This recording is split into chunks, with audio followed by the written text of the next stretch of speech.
ദിവ്യാത്മാക്കൾക്കെല്ലാം വിനീതമായ നമസ്കാരം. ഏത് മനുഷ്യൻ്റെയും ജീവിതത്തിൽ പലതരത്തിലുള്ള വിപരീതാനുഭവങ്ങൾ, ആപത്തുകൾ ഇതൊക്കെ ഉണ്ടാവുക സ്വാഭാവികമാണ്. ചിലപ്പോൾ താങ്ങാൻ കഴിയാത്ത വലിയ വലിയ വിപത്തുകൾ നമുക്ക് അഭിമുഖീകരിക്കേണ്ടി വന്നേക്കാം. അപ്പോഴൊക്കെ നമ്മുടെ മനസ്സിൻ്റെ ധൈര്യമാണ് അതിനെ അതിജീവിക്കാൻ സാധിക്കുന്നത്. ഒരു ചെറിയ വിഷമം വരുമ്പോഴേക്കും നാം തളർന്നു പോയാൽ വലിയ വിഷമം വരുമ്പോൾ നാം എന്തു ചെയ്യും? വിഷമങ്ങൾ സ്വാഭാവികമാണ്. എല്ലാ മനുഷ്യർക്കും വിഷമങ്ങളുണ്ടാകും, പ്രതികൂലങ്ങളുണ്ടാകും. എല്ലാം അനുകൂലമായും എല്ലാം സുഖമായും ഇരിക്കുന്ന ഒരു മനുഷ്യനും ഈ ലോകത്തിൽ ഒരു സൃഷ്ടിയും ഇല്ല. മനുഷ്യനില്ല എന്നല്ല, ഒരു ജീവജാലവും ഇല്ല. എല്ലാ സർവ സൃഷ്ടികൾക്കും അനുകൂല പ്രതികൂലമായ അനുഭവങ്ങൾ ഉണ്ടാകും. അപ്പോൾ നമ്മൾ എന്ത് ചെയ്യണം? മല പോൽ കുലുങ്ങാതിരിക്കൂ നിത്യം, മല പോലെ ആപത്തു വന്നാലും കൂടി കലങ്ങാതെ മരണമടുത്താൽ കൂടി തെളിഞ്ഞു വസിക്ക നീ ചന്ദ്രനെ പോലെ. മല പോലെ ആപത്തു വന്നാലും കൂടി, മല പോലെ എന്ന് പറഞ്ഞാൽ വലിയ വലിയ വിപത്തുകൾ വന്നാലും മല പോൽ കുലുങ്ങാതിരിക്കൂ നിത്യം. മല പോലെ മലയ്ക്ക് യാതൊരിളക്കമില്ല, അതുപോലെ കുലുങ്ങാതെ ഇരിക്കണം നമ്മൾ. മല പോൽ കുലുങ്ങാതിരിക്കൂ നിത്യം, മല പോലെ ആപത്ത് വന്നാലും കൂടി. എത്ര വലിയ ആപത്ത് വന്നാലും മല പോലെ നമ്മൾ ഇളകാതിരിക്കണം. അതിനുള്ള മനസ്സാന്നിധ്യം നമ്മൾ വാർത്തെടുക്കണം. നമ്മുടെ മനസ്സിനെ അത് പരിശീലിപ്പിക്കണം.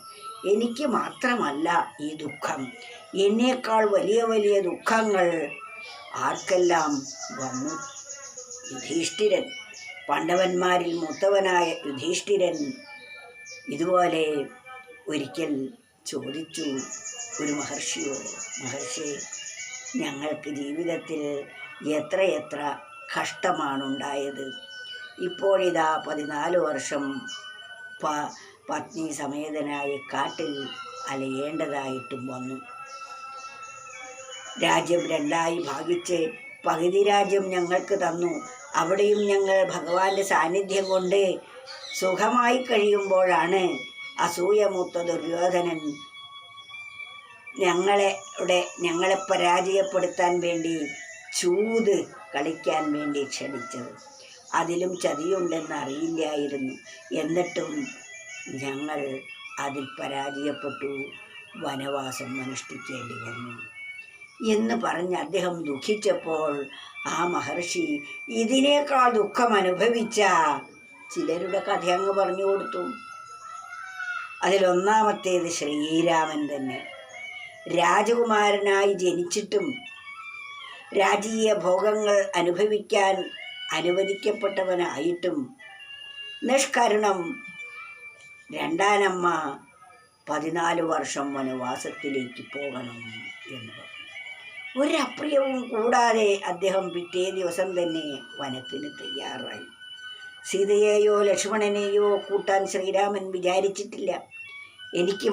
ഞാൻ മാത്രമാണ് വനവാസം സ്വീകരിക്കാൻ പോകുന്നത്, നിങ്ങളാരും എൻ്റെ കൂടെ വരേണ്ടതില്ല എന്ന് അദ്ദേഹം പറഞ്ഞ് തയ്യാറായപ്പോഴാണ് സീതാദേവി താണു വീണ് കേണപേക്ഷിച്ചത്, എന്നെ കൂടെ കൊണ്ടുപോകൂ എന്ന്. അതേ സമയത്ത് തന്നെ ലക്ഷ്മണനും ഇതേ അവസ്ഥ തന്നെയാണ്. ലക്ഷ്മണോപദേശത്തിന് ശേഷം ഏട്ടാ എന്നെ കൂടെ കൊണ്ടുപോകൂ എന്ന് പറഞ്ഞു. അങ്ങനെ അവർ ആവശ്യപ്പെട്ടിട്ടാണ് അവരെ രണ്ടുപേരെയും കൂടെ കൂട്ടിയത്. പിന്നീട് നമുക്ക് 14 വർഷം വനവാസം കഴിഞ്ഞ് രാവണവധം കഴിഞ്ഞ് തിരിച്ചെത്തിയ ശേഷമാണ് ഭാര്യയെ പരിത്യജിക്കുകയും അതെത്ര കഠോരമായ ഒരു ദുഃഖമാണെന്ന് ആലോചിച്ചു നോക്കൂ. അതാണ് ശ്രീരാമൻ്റെ. നളൻ ഇതിനേക്കാൾ കഷ്ടം. ചൂതുകളിയിൽ പരാജയപ്പെട്ട നളനും എല്ലാം നഷ്ടപ്പെട്ട് അലഞ്ഞു നടക്കുന്ന അവസ്ഥ വന്നിട്ടുണ്ടല്ലോ. ഇത് കേട്ടപ്പോൾ യുധിഷ്ഠിരന് സമാധാനമായി. എനിക്ക് മാത്രമല്ല ദുഃഖം, എന്നേക്കാൾ ദുഃഖം അനുഭവിച്ച എത്രയോ പേരുണ്ട് എന്ന് അദ്ദേഹത്തിന് ബോധ്യം വന്നു. അതുപോലെയാണ് നമ്മളെ ഈ പുരാണ കഥകളൊക്കെ പറയുമ്പോൾ നമ്മുടെ ജീവിതത്തിലേക്ക് തിരിഞ്ഞു നോക്കാൻ വേണ്ടിയാണിത്.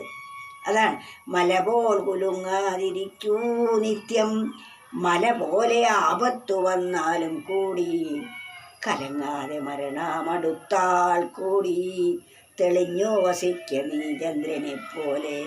മരണം പോലും നമ്മുടെ നേരെ വരികയാണെങ്കിൽ അവിടെയും നമ്മൾ നമ്മുടെ മനസ്സ് കലങ്ങിപ്പോകാതെ ചന്ദ്രനെ പോലെ തെളിഞ്ഞു വസിക്കണം. അപ്പോഴും നമ്മൾ സന്തോഷത്തോടു കൂടിയാണ് ഇരിക്കേണ്ടത്. എത്ര വലിയ സമാശ്വാസം നൽകുന്ന ഒരു സുഭാഷിതമാണിതെന്നൊന്ന് ആലോചിച്ചു നോക്കും. അതിനാൽ നമുക്കിത് മനനം ചെയ്യാം. മല പോൽ കുലുങ്ങാതിരിക്കൂ നിത്യം, മല പോലെ ആപത്തു വന്നാലും കൂടി കലങ്ങാതെ മരണമടുത്താൽ കൂടി തെളിഞ്ഞു വസിക്ക നീ ചന്ദ്രനെ പോലെ. ഹരേ കൃഷ്ണ.